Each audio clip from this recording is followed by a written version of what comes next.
দুলালে দাঁড়া দাঁড়া, এত ব্যস্ত হয়েছিস কেন? তোরা তো খাইতে লয়ে যাম, খালি খাওয়ানোর লেগে চিল্লাচিল্লি করস। এত খাওয়ান কই পাওয়া যায়?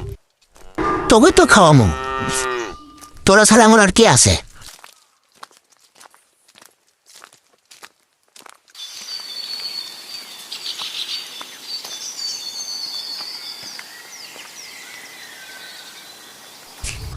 তোরা এখন মনের সুখে খা, আমি একটু ওইদিকে জিরাইলি।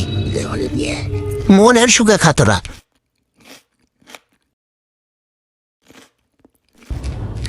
আমার দুঃখ তো চিরকালই থাকবো। এই দুনিয়ায় আমার বাপ নাই, মা নাই, আমার তো কেউ নাই। আমার দুঃখ শেষ নাই। একটু ঘুম ধরছে, একটু ঘুমাই লই।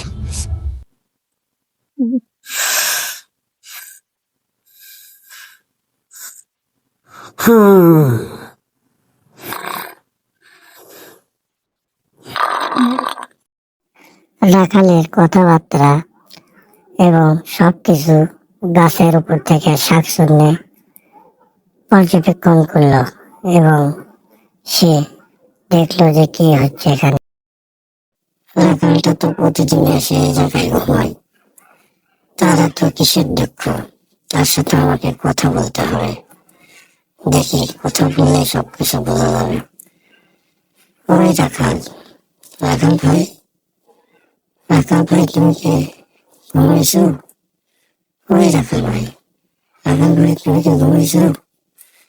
তোমার সাথে একটু কথা বলতাম। ওই তুমি কি ঘুমাইছো নি? একটু কথা বলতাম। কে কে কে ডাকে আমারে? আমারে কে ডাকে? ওরে আল্লাহ রে, আমারে খাইছে তো দেখে মনে হয় না এটা মানুষ, এটা তো মনে হয় শাক শুননে। কি মনে আমারে?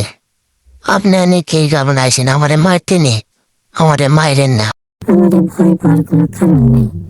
তুমি আগে শান্ত হও, তারপরে তুমি আমার লাগে কথা বলো। আমি তোমার কোনো ক্ষতি করবো না। এই যে হনেন, আপনি যাইতেছেন, হনে যান। আমার লগে আপনার কিসের কথা?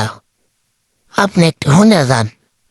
বিপদে পড়লাম, এখন যে কি হইব?